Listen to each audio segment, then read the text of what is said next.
too. They actually got Ukir and Super Yoshi pretty low, but you can see it too. There's a couple Purifies that they get to work with here for Smart Omega, plus that Revitalize. So that might be something that Onic Philippines has to kind of overload once they start breaking out into some of these team fights. Now let's see how King Kong Suyo is gonna fare. Yep. Again, two people that so far still, when given the Suyo, has a chance to still make it feel like the old Suyo. It's Demon Kite and King Kong. Very, very classic heroes for both these, for both Demon Kite and King Kong. And Doryu will hit level 4 first, able to get more greens safely around his jungle, while King Kong not going to be able to steal the Golem. Don't think he'll be able to go for the Beetle as well. He's getting checked by Joe. Meanwhile, on the bottom lane, and Doryu able to handle that as an early game Fredrin. That's decent damage and decent clear from a Fredrin. Whenever you think about Fredrin, you're thinking, oh, maybe it's going to clear a little bit slower than most assassins. But apparently not really. You always forget, you know, we used to call him Daddy Fred. Yep. And he was the mainstay jungler for about 2 years? Close to 2 years. Close to 2 years. Long ass time, not gonna lie. Yeah, very long time, little overstay, but right now he's going to be showcasing why that is. They start the objective, they're going to force the fight already in. Super Prince jumps in, Frigid Glacier is going to be used. Okay, first blood already locked in there by Ukir. Omega, though, will lose the turtle as King Kong gets the retribution, and Dory will be able to get away, but Kirk still getting pressured. They both back off. All right, all right, all right. Are we seeing the use of the Aurora right now? It feels very solid so far. Obviously, at this point, they don't really have that much burst. It is a crowd control hero, first and foremost. But we are going to see more. Brusco jumps in, doesn't have the Tsunami Slam, though. Yep. Okir going to be fine, not even needing that Purify. So, yeah, I guess that's the question, you know. We saw that in the last team fight. The utilization of the Flicker forward, too, from Super Prince and the Frigid Glacier are going to be great once he has more damage. Right now, you know, it's more so just kind of stopping them in their tracks, but that's something they can play around. And the fact that Brusco is going to have the level 4 now, too, that might be all about pick-off potential for them. Yeah, they also have a good amount of setup for the ultimate of the Aurora. Oh, wait. Again, just as I said it, Tsunami Slam going to come down into the Glacier as Doryu taken out of the picture, and Super Yoshi on the run. Not sure if Onic can get any more, but they'll pick up a kill. Kalea definitely showing good money, good value right now for Onic with these first rotations. Now Joe might be in trouble as well. 4-man from Onic going up. They're putting pressure up here. Jome gets the signal. We'll go ahead and get away, but right now some extra gold going in the hands of Kelra. Sidesteps the Spirit of Destruction. Smart Omega will go ahead and try to respond, but that's enough, a little bit of extra gold in the hands of Kelra. Yeah, how much more steady now is Onic Philippines. Omega not able to get the control into the jungle of Onic, similar to what they did in game number 1. Again, as I was mentioning earlier, this is really good setup for the ultimate of the Aurora with the curtain call of the CC, the crowd control as well coming in from Brusco. Even King Kong can be set up for the Aurora ultimate once he gets the Blade Surge in. Gluban definitely helping them out this time. Oh, yeah. I can tell Luis is slowing down the game compared to game number 1. Again, Tsunami Slam, and Super Prince goes for it again. Will lock down to follow up. Fight's still going to break out. They're quite tanky here on the front line with Doryu and Super Yoshi. Turtle up for the taking. It's King Kong who had started up, relying on the rest of the team here. Kelro makes his way back up to the gold lane, as now Onic Philippines wants to go ahead and try to secure this objective. Kirk bobbing and weaving through it, keeping it go. Vengeance going to be popped. Spirit of Destruction comes in. Joan follows through. King Kong will get the turtle, but the fight's going to break out. And they looks like they'll disengage after getting the objective. Okay, turtle goes to the side of Onic. They lose their roamer. Still bigger win for Onic. Jome had to join in the fight, but they could not get the win that they were looking for. Only got a kill. Bit of a swap now as the Moskov will go to the bottom, and now Lewis will try to handle Kelra in lane, who's had a good time farming. No deaths on him, but Jome does have a kill to his name. Oh, they want Jome here. Kirk's not going to be able to catch up. So the response, though, they're going to bring him back with the flare. King Kong trying to help out. Kirk will just jump on out. The rest of the team responding, though, now towards this bottom side of the map as Kelro makes his way to that bottom lane. Right. In fairness, the Omega trio here in the mid is very, very durable, but I don't see them bursting out anybody, even with these really scary potions. Jumps in against Tsunami Slam. right into Super Prince's Glacier, and maybe that's the reason. You get the Kalea, you get the Aurora, you almost have an automatic -1 pickoff. Yeah. It's the crowd control, the burst, and most importantly, it zones out while bursting. Yeah. Because while the ultimate of Aurora is getting loaded up, if you're Omega, you do not want to get into that. So your chances of helping out the guy who got caught is low. Joe! Oh, King Kong going to be in trouble. 3 members here trying to keep the turret alive. He will get away. Dodges the Spirit Destruction, but the turret's going to go down now. Brusco, the rest of the team join up. But yeah, King Kong in the face of 3. And after a while, while that was happening, obviously Kellera with a lot of gold from the bottom side of the map really helps out the economy of Onic here, at least for now. And again, they are pushing back Omega despite having a really beefy lineup. Yeah, macro trade all over. Omega got the tower down up top, while Kellera got the tower down bottom. So they just traded it out. It's going to be a 4-5 start again, as it's a 4-1 split for Omega, with the Moskov just going to be coming in later with the Spear of Destruction.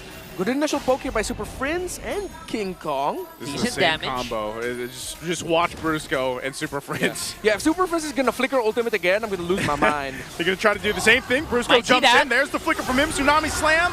Frigid Glacier. King Kong gets the turtle again. And now they're going to chase him into the jungle. Okay, Color trying to find an angle to find a slash of the Luis. Arlott is not going to hit SOD hits, but it looks like Joe will not be able to join in the fight. But Kellera, enough too eager to fly high, just gets taken down to the ground. Oh, King Kong might be in trouble here, deep in enemy territory. Lewis gets the stun. Andorra, look at King Kong. Runs away just a little bit longer. Still over the wall he goes. He's going to be able to make it out. And that's still what Suyo does best. The mobility is insane. Yeah, King Kong so far obviously still proving to be the light, the anchor that keeps Onic in this game despite losing out on a few members, and again just kind of conceding some control back into Omega. Feels like they are not going to allow Omega any further. Gotta say though, it was good discipline by Jom to hold on to entering with the Spear of Destruction. He hit it, but he really waited until he found his right time. Once he sensed that Kellera was a little bit too deep already, could not get the crossbow of tank to go off as much as he wanted to, as much as he tried, well, then that's when he decided to go in. So they trade things out into kills. However, I have to state, map state does not look good for Omega right now. Onic holding a 1 tower lead, has the turtle lead as well, but the items are very close between the EXP laners. Close. The main difference right now and deficit in the gold is actually in the jungle, which since this is a utility Fredrin, you don't have to worry so much about it. That's just your jungler. The other pieces for Omega, their main damage dealers, are very close in terms of the gold against the Onic members. So this, it feels like it's an expected gap, right? You can expect that gap, especially if the teams are playing at the same level. Yeah. So within the next 8 minutes or so. Yeah, it's an expected gap, but at the same time, it's not that big of a problem. Again, everyone else is okay. It's just a Fredrin. All right, so right now, map control equilibrium is definitely there. They're trying to break some of that by breaking towers on top side. And for Omega, it's just zoning out and getting as much information before they start the next Lord. I like the 3-1-1 that Onic did there. Oh, but Omega started the Lord. King Kong spot. Could be in trouble here. Spirit Destruction already going to be used. And Doru goes in for the taunt, but now he's in trouble. They knock him into the air and he goes down. Smart Omega losing their jungler at a crucial time as the Lord is up. So Onic Philippines will go ahead and start this one up, and Smart Omega might just have to disengage and give this one to Onic after that fight. That was a money turn there. Yeah. From King Kong, beautifully executed. No way for them to fight back, and Andoryu, there was no way out for him in that moment. Yeah, you could see that at one point it seems like Omega already decided, sorry Andoryu, and Andoryu just like, I know, I was a bit too deep. We couldn't get the pick off that we wanted right away. They're already on the way. Go ahead, you guys can leave, it's fine. They will concede the Lord because of that. Elevating the lead just by a tad bit. But then again, we are seeing a lot of control from Onic on the bottom side of the map. Let's see how they can use this Lord though. Okay, down in the mid lane. Jome will be able to clear this Lord out pretty good so far. Second tier 2 turret turret in the mid lane will all maybe go down. Actually, they might be able to clear this out completely. Oh, again, Brusco's going to jump in. Tsunami slam into the Frigid Glacier. Lewis is out of the picture, but Kalra has to be careful in the space. King Kong goes in. Kirk picks up a kill, and now it's Andoru in trouble. It's so tough for Kalra to fly up into the air as Brusco gets taken out by Jome. But Onic Philippines will win that trade 2-for-1 for the Super Fam. It's proving that that -1 strategy that you're talking about here is so effective. Luis could not even cast his what do you call that? Final Flash. Yeah. Look at Jome as well getting a kill, wow, out of nowhere. Yeah, wow. Really good read there by Omega still. But yeah, the decision for Onic that once they see Luis, it's going to be their main target. If it's not going to be Luis, it's Andoryu, Super Yoshi. I think they're not going to try and do or blast off for the initial pick-off because he can still fly away with the Avatar of Guardian or maybe even taunt him with an Unbreakable Will before he goes down.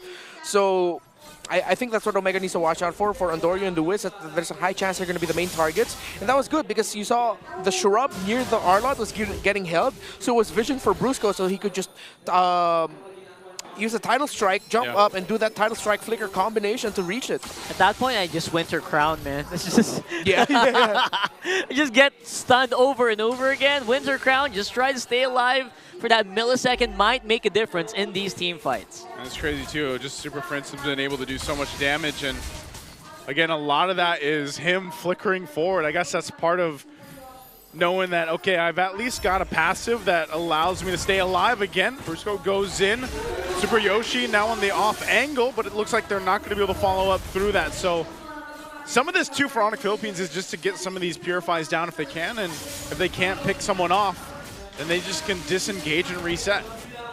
So far, they're holding on to those Purifies for Jome and Ukir specifically. Ukir is the prime target earlier by Brusco. Even Pop to Conceal to get that. Yep. But then again, Omega being a lot more careful at 12 minutes in the game. Blade Armor already built up here for Andoryu, knowing that he's going to be the brunt of the damage and potentially the first guy who's going to get procced on by the crossbow of Tang. Good bit of itemization there by Andoryu. In terms of the two cores, very close in the gold. The 1-1, the Moskov. Mid laner very close as well. Yeah. They're also trying to bunch up on magic resistance, right? So that's very important. And now we'll see how effective that is. Brusco up on front, King Kong on the side. And they're trying to see if they can get some sets in, but no one's actually budging. Half health here too.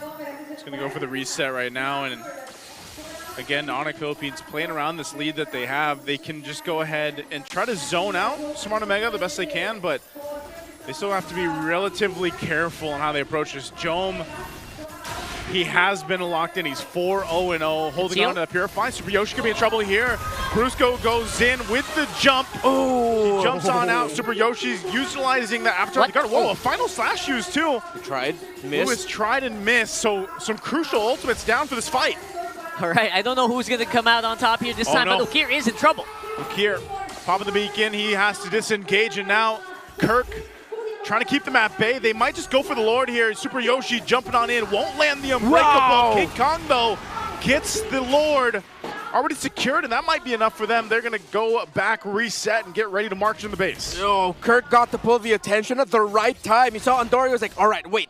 I think we can get this, this CC. Wait, Lord's gone. Oh no, let's just back off. We messed up. Never mind. Yeah, never mind. But not a big fan of how Onic began that initiation. Again, what we mentioned on the Gatot Kacha. Exactly what we mentioned could happen. Super Yoshi just got to jump away. They wasted their ultimate. It was just salvaged by great decision-making by Kirk to show up in front of the other members of Omega, looked like a really good target.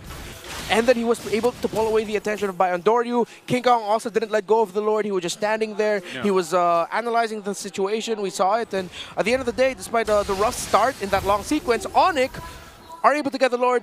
Lewis missed another final slash. Again, I don't know what he's trying to do. Yeah, I'm not sure either, but trying to predict it, it feels like. Yeah. Punish. Wow. Trying to look into the future here, Luis. Maybe a few more milliseconds forward, a few seconds forward. Look at this, though. Jumping again into the Frigid Glacier. They go, locked down. Super Prince will pick up another. Super Yoshi defensively jumping on out. Jome trying to hold on the front line alongside Lewis. They'll clear out the Lord. He's going to lock down Super Prince. Lewis jumps in. They get the passive. Already when a crown going to be popped too. Super Prince still going to be alive for a little bit longer, but finally Jom goes in to get the kill. Kelra's looking to pop off. Pops the Wind of Nature. Looking for the crossbow of Tang as Jom gets taken out by King Kong. And now Super Yoshi's in trouble. And they get into the base. It's only Lewis left alone. But Onic Philippines will clear things out and take game